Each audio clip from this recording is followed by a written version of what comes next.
ये आकाशवाणी रायपुर है। छत्तीसगढ़ी समाचार बुलेटिन के संग अनुरिमा शर्मा के जय जोहार। अब सुनो आज के प्रमुख समाचार। केंद्रीय गृह मंत्री अमित शाह अपन छत्तीसगढ़ दौरा बेरा आज रायपुर में 2 ठीन उच्च स्तरीय बैठका लेके नक्सल विरोधी अभियान के संगे कई ठीन विकास काम मन के करीन समीक्षा। केंद्रीय विद्युत मंत्री मनोहर लाल खट्टर अपन छत्तीसगढ़ दौरा बेरा केंद्रीय बजट ला सराहत कीन कि ये बजट भारत ला विकसित राष्ट्र बनाए सोच आगू बढ़त है। और गौरेला पेंड्रा मरवाही जिला में 10 फरवरी ले अरपा महोत्सव होही। शुभारंभ कार्यक्रम में मुख्यमंत्री विष्णुदेव साय रही माई पहुना। अब समाचार विस्तार ले। केंद्रीय गृह मंत्री अमित शाह अपन छत्तीसगढ़ दौरा बेरा आज रायपुर में 2 ठीन उच्च स्तरीय बैठका लेके नक्सल विरोधी अभियान के संगे कई ठीन विकास काम मन के समीक्षा करीन। सोशल मीडिया में जारी अपन संदेश में केंद्रीय गृह मंत्री हकीन कि security centric strategy, infrastructure, Naxal financial network में प्रहार और आत्मसमर्पण नीति के सकारात्मक परिणाम आगुआ है। श्री शाह दोहराइन कि ये बछर 31 मार्च ले पहली नक्सलवाद पूरा तरह ले समाप्त हुआ थे। श्री शाह सोशल मीडिया में पठोए एक ठीन आने संदेश में कीन कि जौन छत्तीसगढ़ कबू नक्सली हिंसा के गढ़ रहीस ओहा भाजपा के डबल इंजन सरकार में विकास के पूरक बन गए है। यहाँ के जवान लइका मन स्पोर्ट्स, फोरेंसिक और टेक्निकल एजुकेशन ला गति देवत अपन संस्कृति और परंपरा ला घलो सहेजत है। ये बैठका में छत्तीसगढ़ के मुख्यमंत्री विष्णुदेव साय, उप मुख्यमंत्री विजय शर्मा के संगे पुलिस प्रशासन और केंद्रीय सुरक्षा एजेंसी के बड़का अधिकारी मन शामिल हुए। वहीं मुख्यमंत्री विष्णुदेव साय हकीन कि केंद्रीय गृह मंत्री के पगरैती में होए सुरक्षा समीक्षा बैठका नक्सलवाद के विरुद्ध निर्णायक प्रगति के सशक्त संकेत है। ओमन कीन कि सटीक सुरक्षा, केंद्रीय रणनीति, मजबूत आधारभूत संरचना, नक्सल फाइनेंशियल नेटवर्क पर कड़ा प्रभाव और प्रभावी आत्मसमर्पण नीति के सकारात्मक परिणाम आज छत्तीसगढ़ समेत नक्सल दंश ले पीड़ित सबो प्रदेश मन में स्पष्ट रूप ले दिखाई देवत है। मुख्यमंत्री हकीन कि 31 मार्च तक छत्तीसगढ़ ला नक्सल मुक्त बनाए के अपन संकल्प ला सिद्ध करे खातिर सरकार पूरा कमिटमेंट के संग संलग आगू बढ़त है। श्री शाह आज रायपुर में राष्ट्रीय कॉन्क्लेव छत्तीसगढ़ @25 शिफ्टिंग द लेंस माई पहुना के रूप में शामिल हुआ थे। केंद्रीय गृह मंत्री काली 9 फरवरी के जगदलपुर में होवत बस्तर पंडुम महोत्सव के समापन कार्यक्रम में शामिल हुई।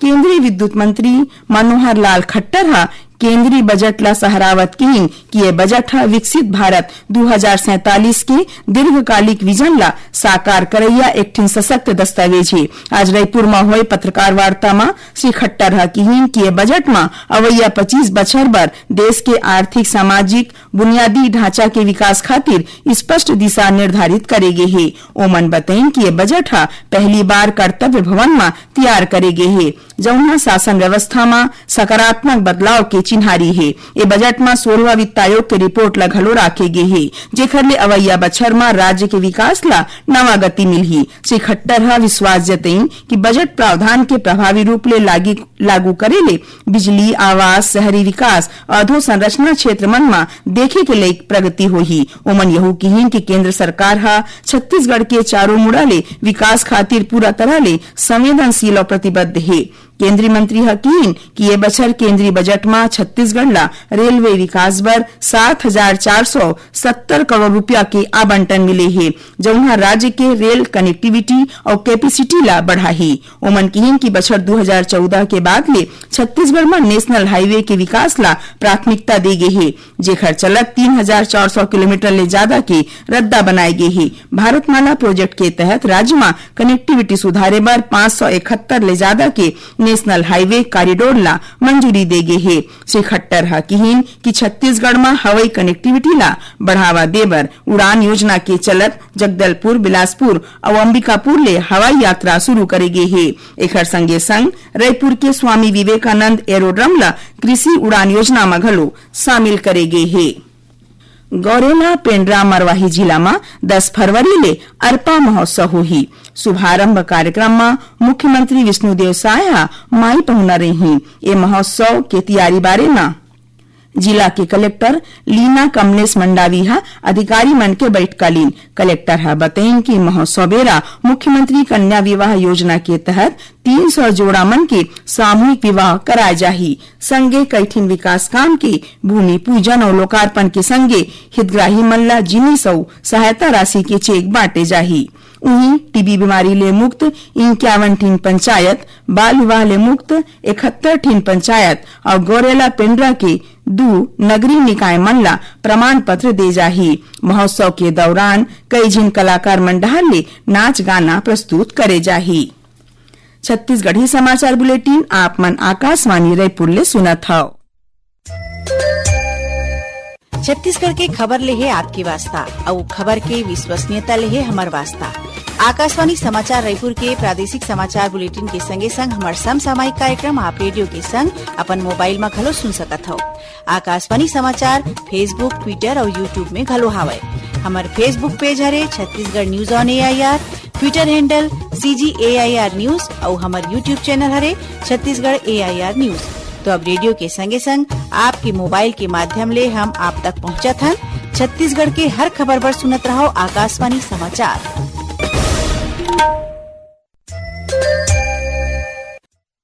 अब आगू बढ़बो बाँचे समाचार डहार।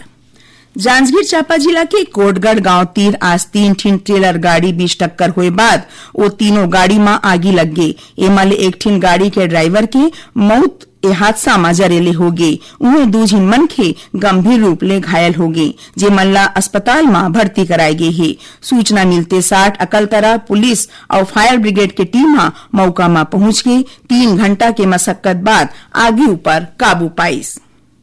अब थोरकुन समाचार सारमा।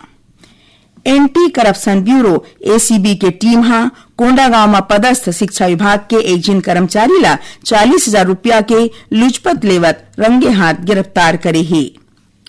यात्री मन के सहूलियत ला ध्यान में राखत दक्षिण पूर्व मध्य रेलवे डहाल ले अवैया होली तिहार के मौका में गोंदिया ले छपरा जंक्शन पर स्पेशल ट्रेन चलाए जावत है। रायपुर के तेलीबांधा स्थित आबकारी कार्यालय के 4था मंजिल में आज आगी लगे ले कई ठीन फाइल जले के आशंका है। फिर आगी लगे के कारण बारे में अभी तक कोनो सोर पता नहीं है। और विश्व व्यापार संगठन के वैश्विक शासन के 3 दशक पूरा होने पर नवा रायपुर स्थित हिदायतुल्लाह नेशनल लॉ यूनिवर्सिटी में अंतर्राष्ट्रीय सेमिनार राखेगी, जेमा वाणिज्य मंत्रालय के प्रमुख विशेषज्ञ और अंतर्राष्ट्रीय नीति विश्लेषक मन हिस्सा ली। आखिर में प्रमुख समाचार एक घाव फेर। केंद्रीय गृह मंत्री अमित शाह अपन छत्तीसगढ़ दौरा बेरा आज रायपुर में 2 ठीन उच्च स्तरीय बैठका लेके नक्सल विरोधी अभियान के संगे कई ठीन विकास काम मन के करीन समीक्षा। केंद्रीय विद्युत मंत्री मनोहर लाल खट्टर अपन छत्तीसगढ़ दौरा बेरा केंद्रीय बजट ला सराहत कीन कि ये बजट भारत ला विकसित राष्ट्र बनाए सोच आगू बढ़त है। और गौरेला पेंड्रा मरवाही जिला में 10 फरवरी ले अरपा महोत्सव होही। शुभारंभ कार्यक्रम में मुख्यमंत्री विष्णुदेव साय रही माई पहुना। एक संग छत्तीसगढ़ी समाचार बुलेटिन इहे सिरावत है।